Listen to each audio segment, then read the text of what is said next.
Ellery. This is part of the Shot in the Dark series curated by Fremantle Press in WA, and I'm thrilled to be involved in this, and I'm looking forward to having lots of good chat with Lisa. How are you going there, Lisa? Oh, I'm great, thanks, Fiona. Yes, just excited, ready to have a good a good chat and tell you all about it. Great. I think we're just going to wait a few more minutes for people to join. We're going to go off at 7:30 Queensland time. We're crossing all kinds of time zones all around Australia. So I hope everybody's comfortable, ready to sit down and listen to what I know will be a really interesting conversation with Lisa Ellery, talking about her book, Private Prosecution. So just a few more minutes. What's the weather like in Kalgoorlie, Lisa? Oh, it's a beautiful day today, 28 degrees, sunny. It's 28 degrees. Yep. Yeah, it's just started to warm up here, so just this week. Lovely. Beautiful. Started to get overnight minimums in the 10s now, so you know, it's enough to make you want to get up and go do some exercise. Absolutely. And we'll be talking about that because we will. Right. Because the protagonist in the novel that we're going to be talking about, he is a runner. So yes. I thought we'll have to touch on that as well. So welcome everybody. Everybody's joining us from all around Australia. And I think we are now ready to go. So the book is available that we're talking about, Private Prosecution. It's available through Avid Reader for pre-order, but also from any of your independent bookshops around Australia. So thank you so much for joining us. On behalf of Fremantle Press, I'd like to make you all very welcome. My name is Fiona. I co-own Avid Reader Bookshop and Where the Wild Things Are, children's bookshop, in West End in Brisbane. I'd like to begin by acknowledging the traditional owners on the land where I sit, and that's the Yagara and Turrbal, and I'll pay my respects to elders past, present and emerging. But because we're going out through Australia and in fact across the world, I'd like to acknowledge all of the traditional owners and the First Nations people. So I'm delighted to be talking to Lisa Ellery about her debut crime novel, Private Prosecution. First of all, I'm going to introduce Lisa. We're going to have a chat and then we'll leave time for your questions, which you can send through on Facebook. So if you send through those questions, and then I'll be delighted to ask them on your behalf. So Lisa Ellery, thank you so much for joining us. I'm thrilled to be invited to participate in Fremantle Press's latest conversation series called A Shot in the Dark. So Lisa was raised on a farm near Esperance in Western Australia on the south coast. She studied law and arts at the University of Western Australia before returning to regional WA in 1996 to commence her career as a lawyer in the gold mining city of Kalgoorlie-Boulder. She soon fell in love with Cal and its people, and in 2008 she started her own law firm there. She works predominantly in commercial and mining law, employs a dozen staff in her busy office where she's now joining us from. She's married to Simon, who's a geologist. She divides her time between running her law firm, running in the goldfields, bush, and also writing. Thank you so much for being here with us, Lisa. Thanks, Fiona. It's fabulous to be here. It's lovely to be chatting with you. And my first question to you is, what's Kalgoorlie like? What's your daily life like? I'm intrigued with the combination of author, lawyer, and a woman running her own law firm in Kalgoorlie. Well, Kalgoorlie is a city, so it's got over 30,000 people, so it's officially a city, but it's got a real country town sort of vibe, really friendly people, and everybody looks out for everybody else. So it's a lovely place to live. It's a lovely place to work. And I came here about 20 years ago to start my career as a lawyer. And I've been here ever since, and I've really grown to, it didn't take long to love this place. So I never want to leave. So I have a very busy life. I basically get up every day and exercise and, go for a run around the outskirts of Kalgoorlie. Very easy to get to the bush very quickly, and then still be at your desk at 8:30. There's nobody listening to prove that I don't get to my desk by 8:30 for sure. And put in a full day's work. So I work in commercial law. I don't work in criminal law personally. So it's mostly contracts and really exciting stuff like that. So there's a lot of writing because I'm still writing, creating written documents, but quite a different style. I love it. So what was it that attracted you to Kalgoorlie? I grew up in the country. The environment. I am it's a beautiful. It is a beautiful environment. It's surreal. Sometimes, when you look at the sun rising over the waste dumps, and that doesn't sound as great, as fabulous as it actually is, but it's a beautiful place to look at. It's kind of harsh sometimes, but it's also got its own desert beauty.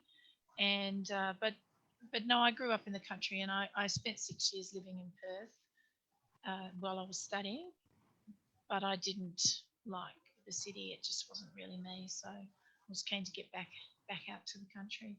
And Kalgoorlie, I knew I could get a good legal education from one of the lawyers that was working there and still is at the time. They're now my competition, but they were the source of an excellent legal education at the beginning of my career. And so I thought, it sounds like it's a bit sort of Wild Westy, so that sounded like fun. And so I thought I'd give it a go. And of course, when I get here, I discover everyone else that lives here thinks it sounds a bit Wild Westy as well. So the people that are here are all people with a great sense of adventure. People that want to live life to the fullest. So you make a lot of fantastic friends. Well, you've got me intrigued, because now I confess I haven't been to WA, let alone really? to Kalgoorlie. So I know I'll have to, once the borders are open, I'll have to make sure I go, and I'll certainly come and visit. Well, you'd be very welcome. You can come and stay with me. Do you have a house under the ground? No. No, I think that's just a Queensland thing. Isn't that just one town in Queensland?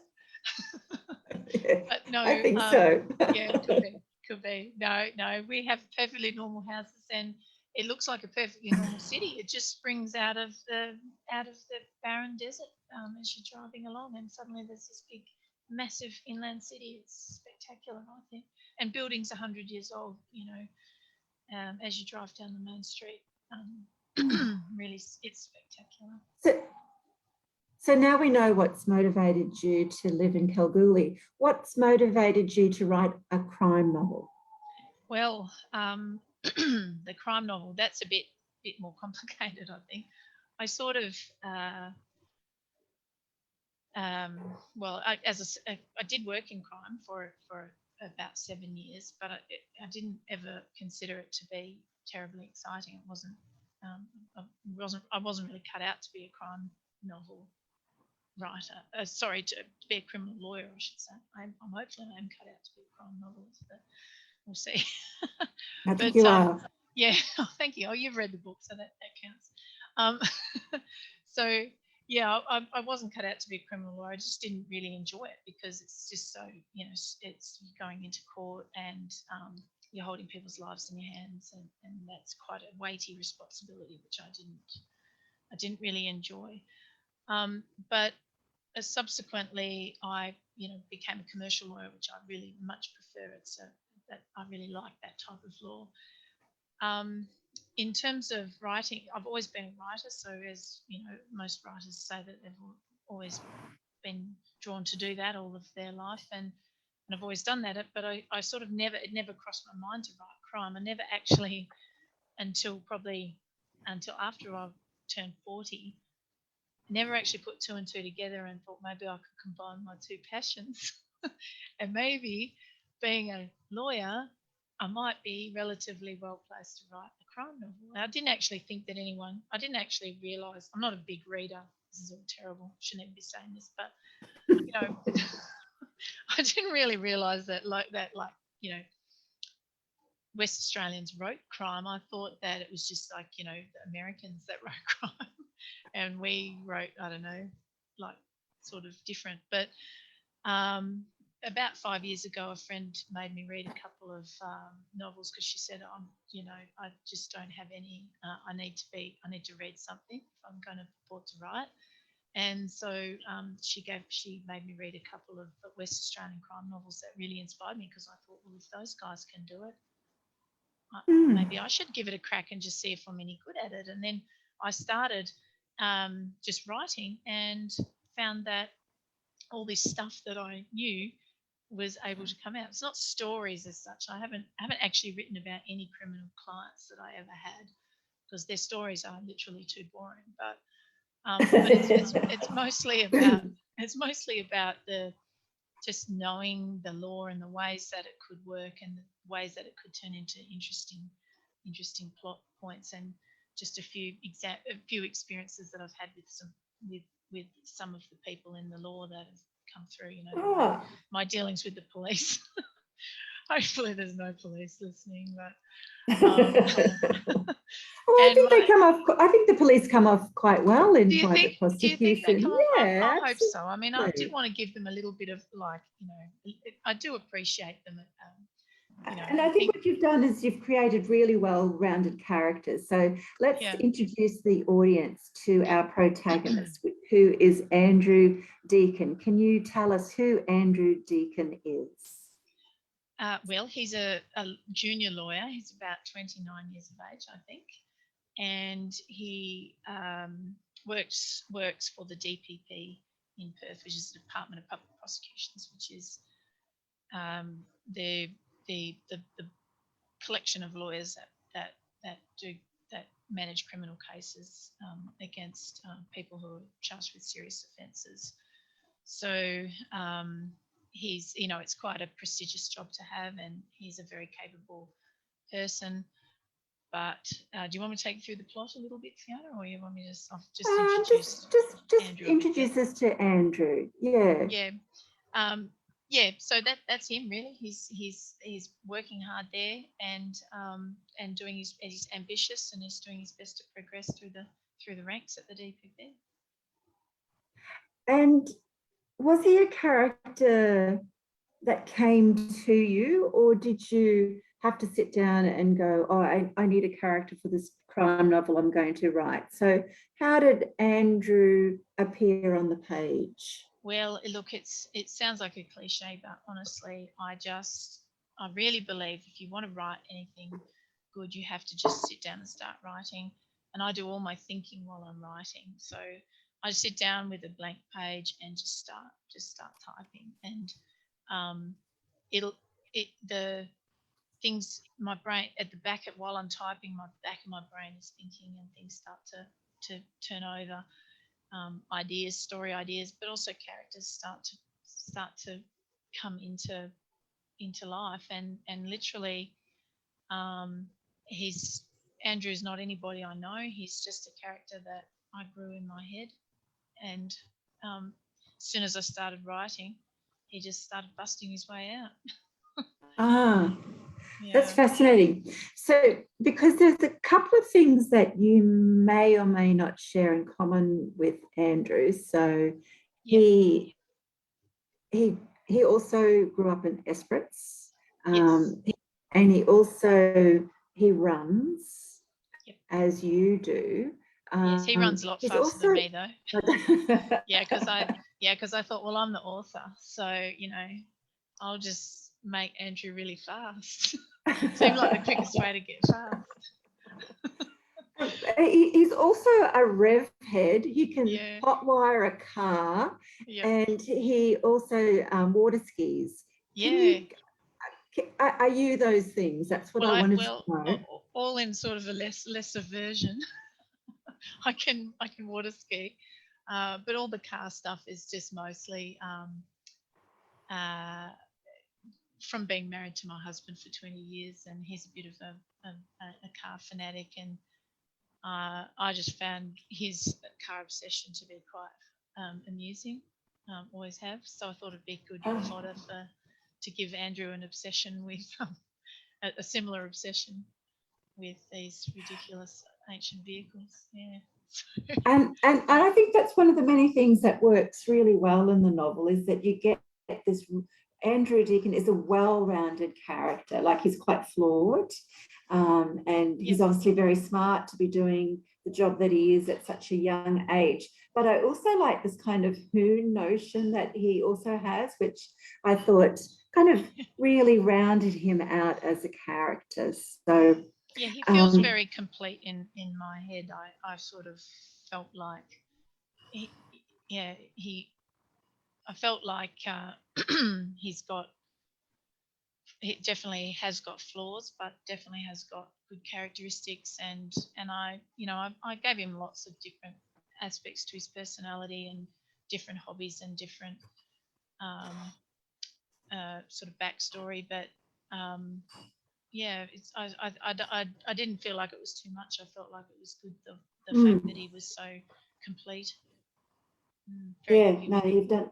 Yeah, he's very real. Like, I could almost feel like I could see him. He could walk into the shop and I would recognize You would him. recognize So, him.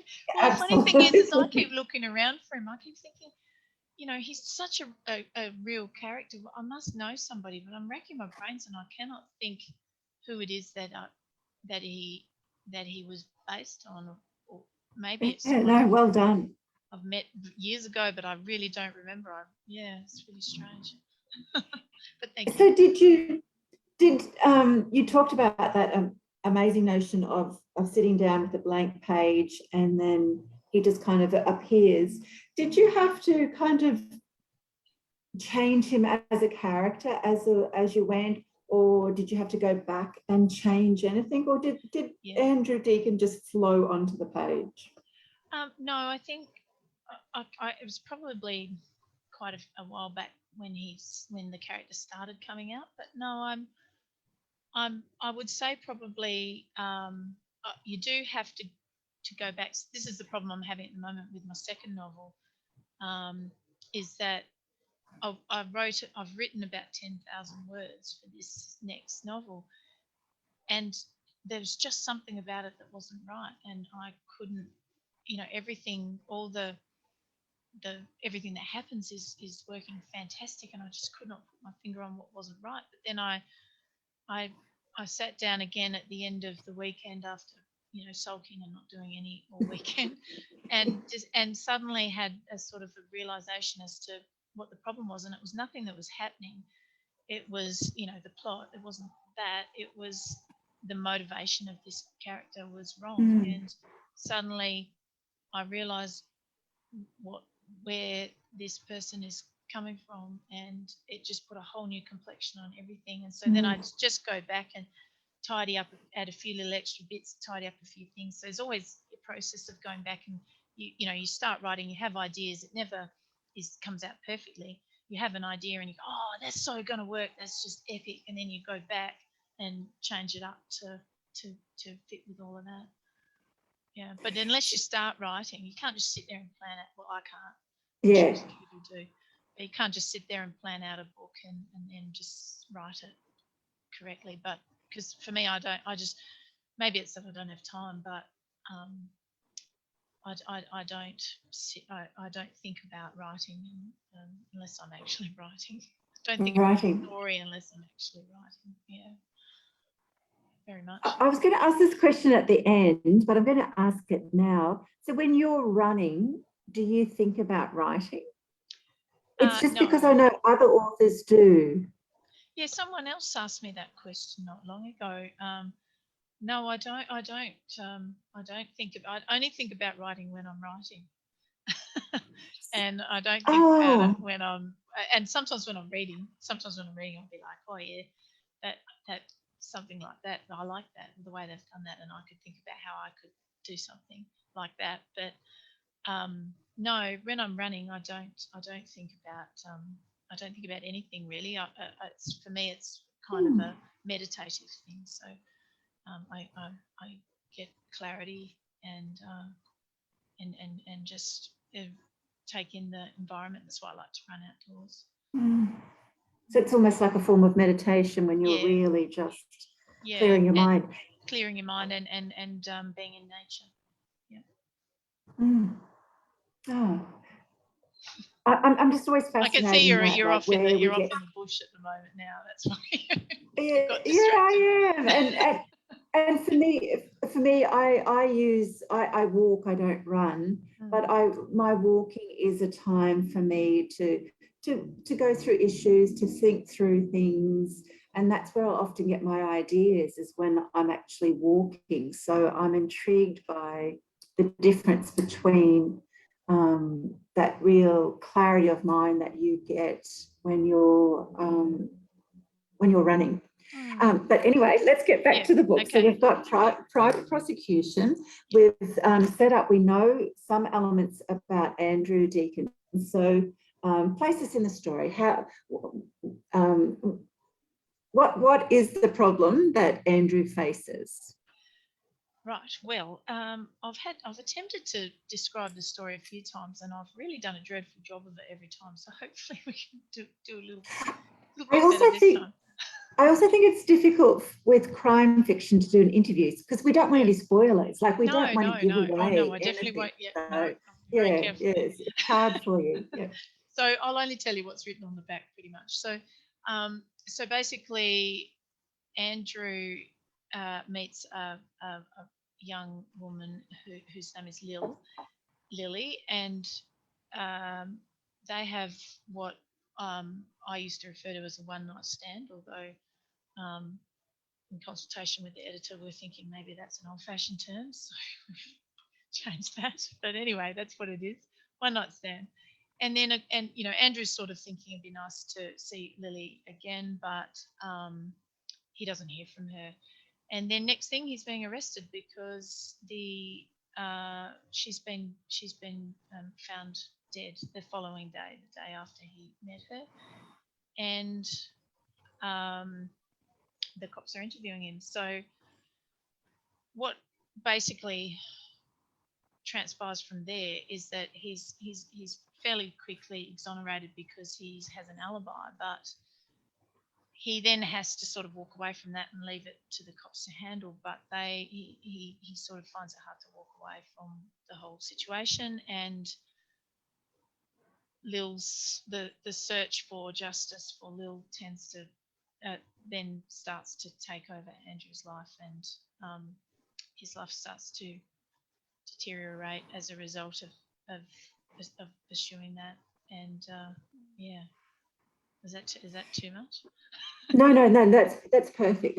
Yeah. So did you start with a particular question in mind when you sat down with that blank paper to write the novel? Did you have like a legal conundrum that you wanted to all think that excellent about, or that excellent legal conundrum stuff just sort of came as I was writing, and there was so many times I went, oh, that's going to be so good, I'll put that in there.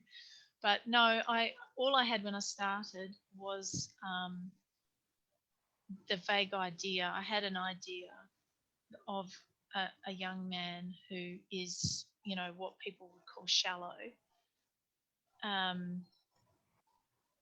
going on a sort of having this happen, and then, he would be expected as a young single man to just walk away from the situation. He's been exonerated, the police don't have to worry about it.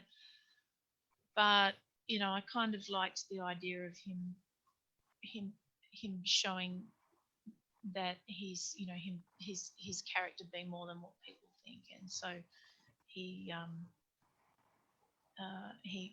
he pursues that issue, and he pursues the real killer.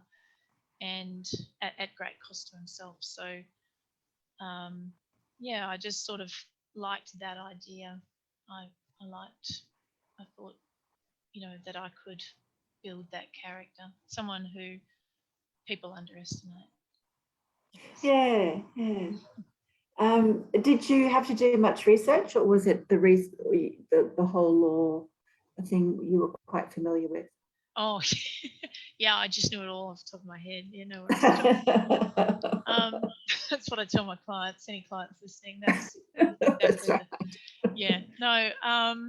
No, I did have to do a lot of research, especially since I haven't practiced in criminal law for 13 odd years.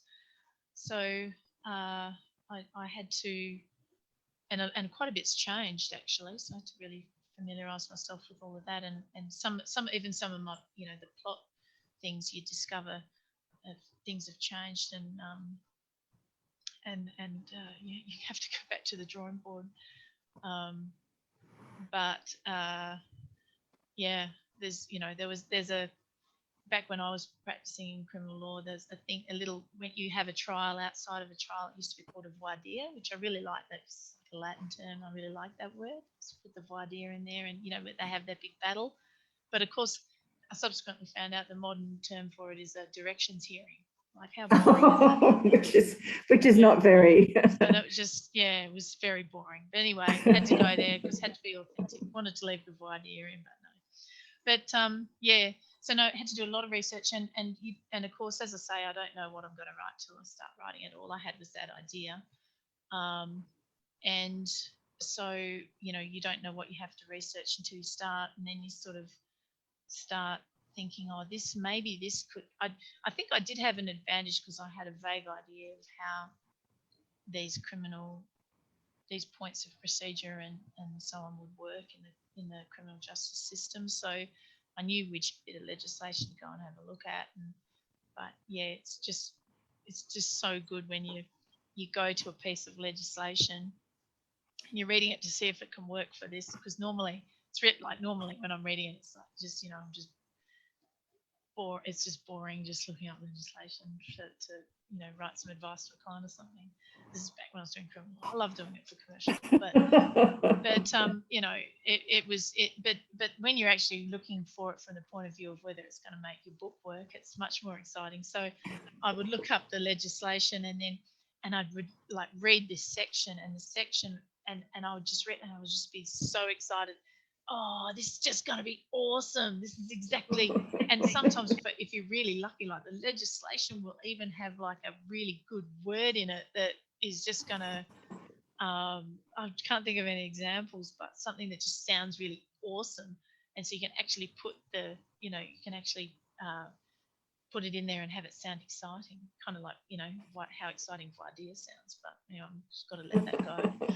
But yeah, so lots of research and I have learned a little bit about criminal law now, of course. So I'm a bit more au fait with how it works in the modern era, even though I don't practice in it.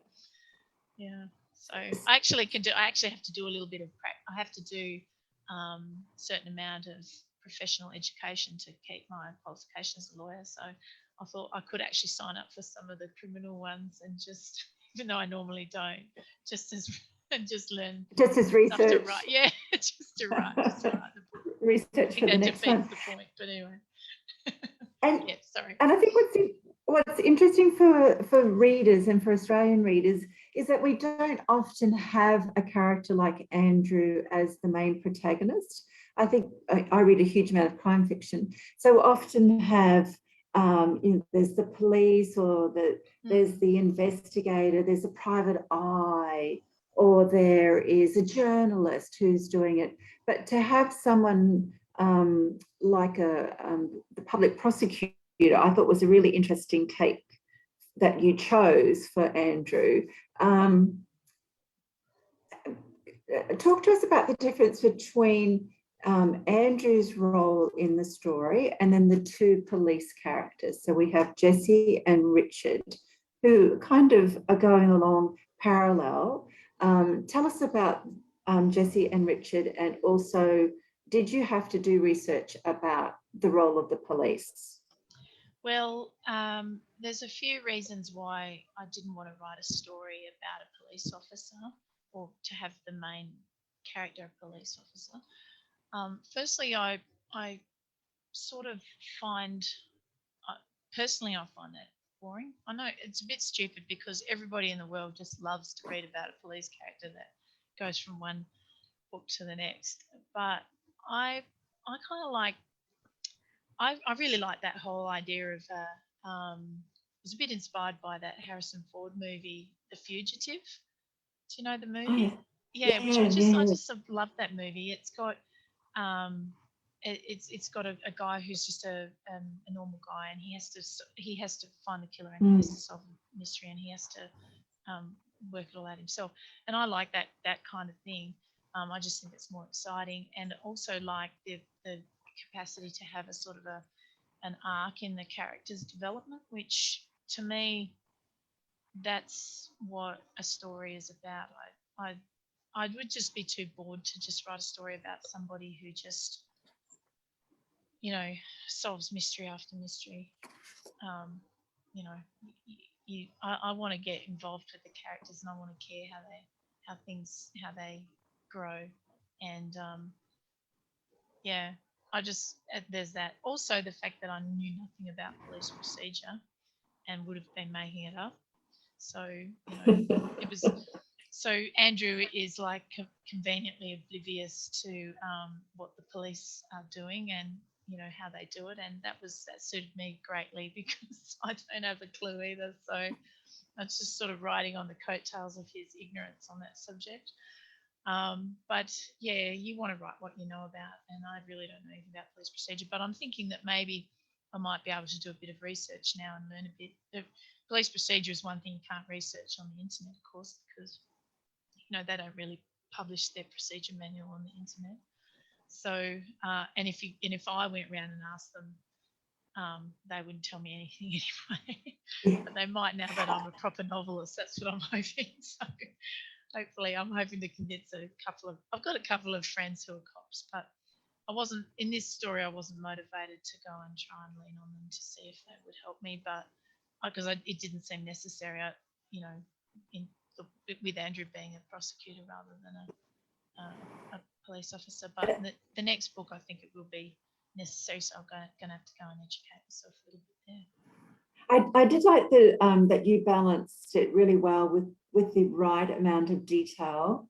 So there's the right amount of detail from Andrew's profession, and then there's the right amount of detail with the police as well. And I do like the fact that every now and then I think you've got Andrew going, oh, well, I suppose the police do work hard. Like there seems to be almost a little bit of an argy-bargy about who works the hardest, whether it's the prosecutors or whether it's the detectives. So in terms of our detectives, we've got Jessie and Richard. Can you kind of just quickly introduce the audience to these two people, just very briefly?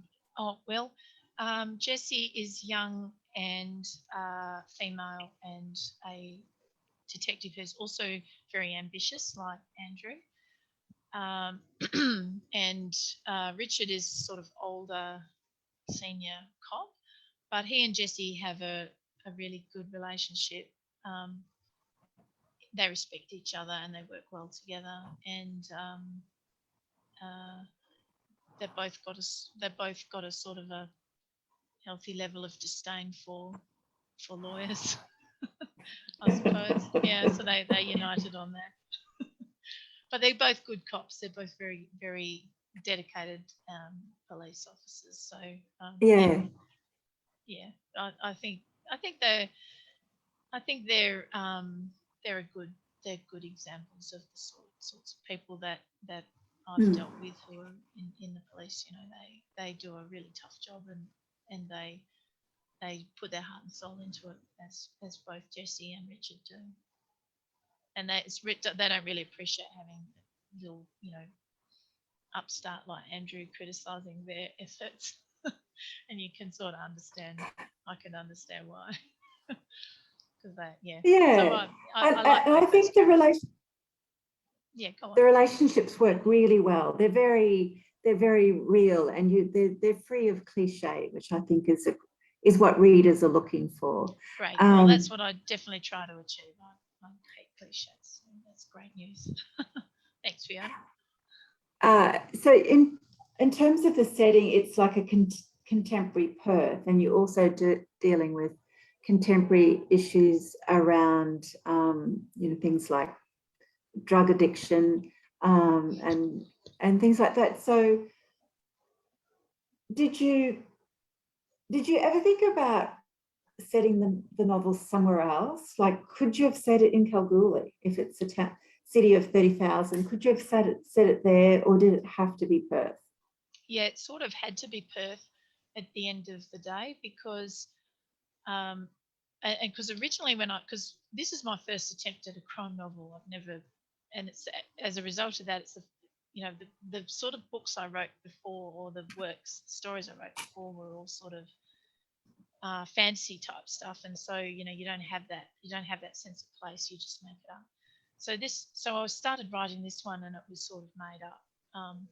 As I started it, I didn't commit to a jurisdiction, but then I quickly realised I need to commit to a jurisdiction, because it's not going to work until there's a place and there's some law, and so I know the law in Western Australia. The criminal law in particular is similar in Western Australia and in Queensland, but where you are, but different everywhere else in Australia. So it had to be WA, and the DPP they do come to Kalgoorlie on circuit, but excuse me, actually a great idea for my next novel now that you mentioned that. There we go. But for the most part, the DPP are based in Perth. So I thought, well, I'll make it Perth. And as soon as I gave it a place and started, then I could start writing about things I remembered about Perth from when I used to live there. That's when the book really took off, and that's when I started going, this thing is good. And I'm saying to all my friends and family, this is good, and they're like, yeah, sure, doing really well. I'm like, you don't understand. This is working. But anyway, now I'll prove them wrong. No, not at all. So did you? Oh, so I meant that you like, it's great that I'm with you. So did you ever think about question the fact that, and you're writing from a male perspective, because I think you've done it very well, but did you think about that? Yeah, that's a really funny one, and I wish I knew the answer to that. I that's the character that came out, and I think you can appreciate that it wouldn't be that funny a character if it's female. Like, we sort of spend a lot of time laughing at Andrew in the book. I do. I think he's hilarious. But hopefully you do too. You're sort of nodding. But it's, you couldn't really, none of that could really happen if that character was female. I don't think. I just don't think that would work. And so no, the character. I mean, when I've written in the past, I've been happy to write from the perspective of male or female. Sometimes I write stories, like my first novel is the protagonist is female. That's not actually, this is my second novel, so the first one to be published, and the protagonist in this one's male, so it still depends on what character I want to write, or what character is coming to life and is going to work. Because there is humour through it, and it's sometimes we are laughing at Andrew, but he's very funny, he's very witty. So talk to us about that, and I'll also remind people to send through questions on the chat. So send through questions on chat or through Facebook, and I'm only too happy to ask them of Lisa at the end. There's a little 7 on the chat. Does that mean there's 7 people asking questions, or does that mean there's 7 people? We don't have time. Okay. So, sorry, what was your... No, so Yeah. we've got Andrew, who sometimes you do laugh at him, but he also is very funny. Like he's sometimes funny, haha, or funny, awkward. But like, did you deliberately know that you had to put a humour into the novel? I do like the use of humour. I've always kind of liked, and again to talk about my favourite movies. As you can see, I'm not much of a reader. No, Um, no. but I've always loved the Australian. The Australian way is to use humour to really create that sort of really powerful emotional clout. I think like and the movie I'm thinking of is Muriel's Wedding, which is a fantastic Australian movie where I just found it so emotionally heart wrenching. It was, I'm sure everybody did. It was just almost unbearable. It was just so amazing, but yet it's a comedy. So this is what I sort of wanted to. Right from the start, I felt that the humour would work to to give to, to give this depth to Andrew's character and the growth that he experiences when he's trying to be a better man without taking it all take without sort of taking everything too seriously. That's how I see it. And just in terms of your writing practice, do you write every day? You're running your. I work all week, and I've got it. I'm trying to at the moment fit. I'm trying to fit uh, writing on my weekends, and I'm thinking about trying to take a day off work each week, which is not panning out real well. But yeah, I've always got plenty to do on weekends as well. So, but I actually can write quite a lot once I sit down and do it. So I'm a pretty quick writer. So I'm getting there. And it's all at the laptop, and it's at work at in your office or at home, or I write at home. Yep. So I go home and set up at home to write. Yeah.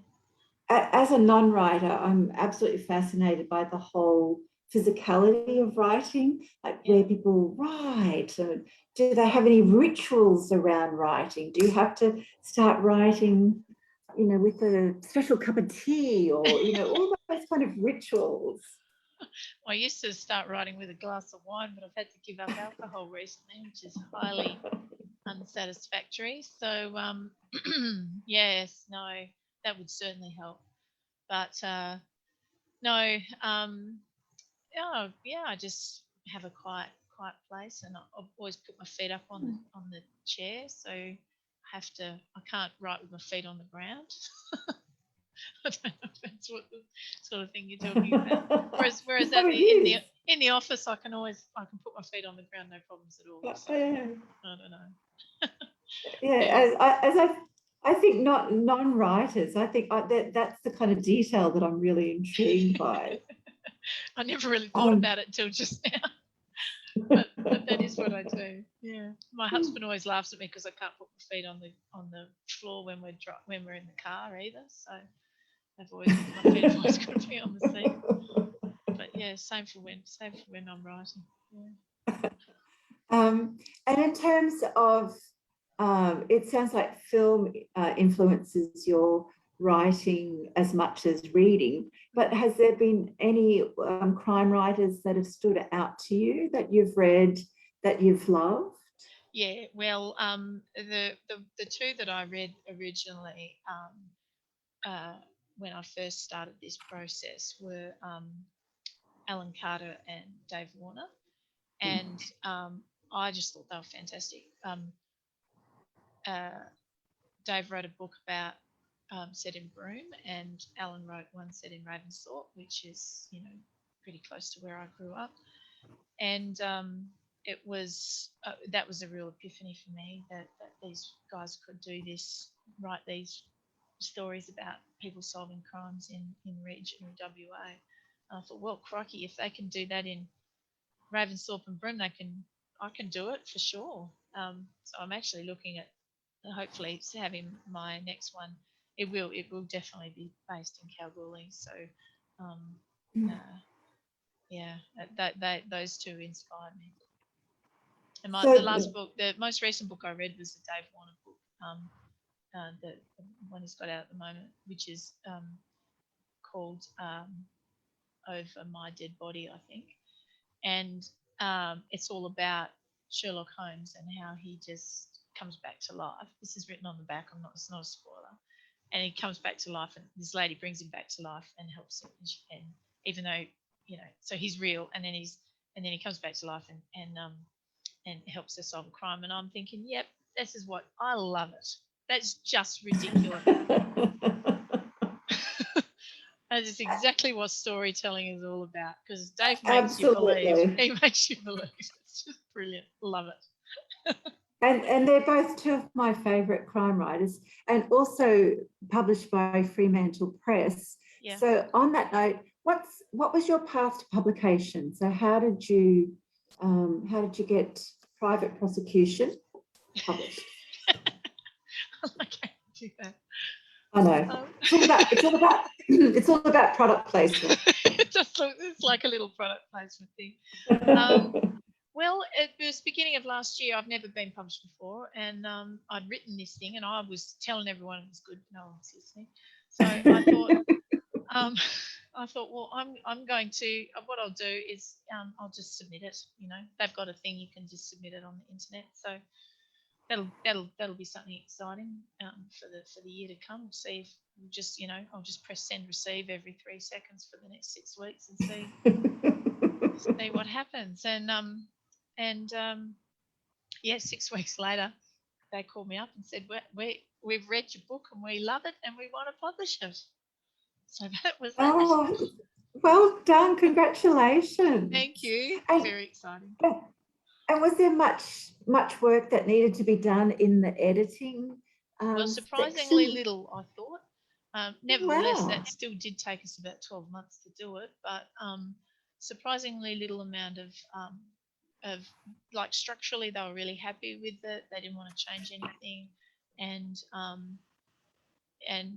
yeah, it was really only a really that close line by line read to see if I'd repeated myself or anything like that, and just tidy those things up. So I actually think it's like, now after the editing process, it's super tight. So I'm very happy with it. Well, congratulations. You can tell all your friends that you were right. That it was... I already have. They don't. My friends don't really truly believe it. I believe it when they see it. Okay, so we've got time for a few questions that have come through. Sarah Ross she asks, when do you find time to write, and do you have any tips on how to find time to write? Oh, finding time. Well, I suppose it's the same as exercising, really. You're just not going to do it. If you wait till you've got nothing to do, you'll never get either of them done. And you'll have to prioritize them. You have to schedule time. That's really it. I am not brilliant at that when it comes to writing. I must admit, I'm better at it with exercising. I've declared that that's going to be a priority in my life. Is to exercise first and then work. But scheduling time. Well, if I can do this 1 day a week, if I can get organized to take a day a week off, I definitely will. Once I do, I sit down and just write non-stop for about 14 hours until my back seizes up. But it's I guess it's like anything. You've got to schedule it and be strict with yourself. Yeah, it just doesn't happen. and I always do. Definitely always say, don't wait till you feel inspired. People talk about, I can't write because I don't feel inspired. Well, you're not going to be inspired. You'll never be inspired. You'll never be thinking, what, I could really sit down and just write something magnificent today. You just got to sit down, start, and see what comes out. And and 90% of it will probably be rubbish, and 10% of it will be good. But if you didn't sit down and start, then you wouldn't have got that 10%. That's the way I look at it. And I think it's also about small amounts of time. So you can do a lot in 20 minutes, like 20 minutes of exercise, 20 minutes of running. For someone like me, I would kill myself. But I can walk for 20 minutes. Yeah, but it's just sitting down and writing for 20 minutes. I think it's those small increments of time that makes we can achieve a lot. I just get inspired after about 20 minutes, and then someone's like, oh, right, now we got to go. Oh, it's just getting in. Okay, so we've got some more questions and comments coming through. We've got a comment from Sarah Lim, who says, Lisa's friends never doubted her for a minute. That's my friend in Melbourne. Hi, Sarah. Okay, and then she said she'd be there with bells on, so if I can't hear any bells, but anyway, go on. Yep. Across the ether, the bells are ringing. And also, a question here, but with no spoilers allowed. Yep. Does the love interest continue? Asking for a friend. Continue after. You can either choose to accept that question or not. Do you think the person who's written it means after the end of this book? Yeah. Well, I'm only 10,000 words into the next one, but it is about the same characters. Let's say that. Great. Okay. Because I think there was another question, and that I also wanted to know was, will we meet Andrew Deacon again? Yes, I think you will, but not in the same way that you have in the past. Oh, okay, great. And to flip it all on its head a bit, yeah. Patricia Miller says, I've often read male authors work with female protagonists, but less frequently the opposite. So she's really interested to read how Lisa creates a sympathetic Andrew. Is Andrew another part of you, Lisa? Yeah, gosh. Tricky. I kind of admire him. I think he's a good. I think you can be a young person and still be an honourable person, and so he's somebody who never gave up. He just he knew what was right, and he doesn't let that go. And I admire his tenacity. So I think maybe he's an aspirational character more than a part of me already. But who knows? Need a psychiatrist. That's great. Oh, that's a lovely response. And Donna Hanks says, congratulations on your first crime novel and this delightful interview. So thank you, Donna. Thanks, Donna. So do we have any more questions to come through? So if you send questions through either on Facebook or on Zoom, they'll come through to me, and then I can ask them of Lisa. And don't forget, you can pre-order Private Prosecution. I know, I'm so good. I should do that now. I know. I feel like I should be on like late night television, those kind of selling things at 3 o'clock in the morning. You definitely should. That's great. But no, make sure you pre-order a copy at your local bookshop, not just at Avid Reader, but we're very much about supporting local bookshops throughout Australia. Do you have a bookshop in Kalgoorlie, Lisa? I sure do. Donna Hutchison is supporting my book, and she's been absolutely fantastic. So great. I'm pretty confident that we're going to buy. The people of Kalgoorlie are supporting me, and that they're going to buy a lot of books from Donna. So absolutely. So it's the Book Boutique in Kalgoorlie. So hello to Donna, and make sure you buy your copy from Book Boutique, and you can pop down and sign copies during your lunch break. Oh, I'll be signing. Yeah, I'll be signing. Yeah. Absolutely. If anyone wants to buy a copy and then pop out the front of the office, I'll definitely sign it for Great. So you'll be signing them whether Donna from Book Boutique wants you or not. You'll be one of those authors. It's going to be. I'm going to be like Oprah. Everybody gets a signed copy. Okay, so I think that's it for our questions.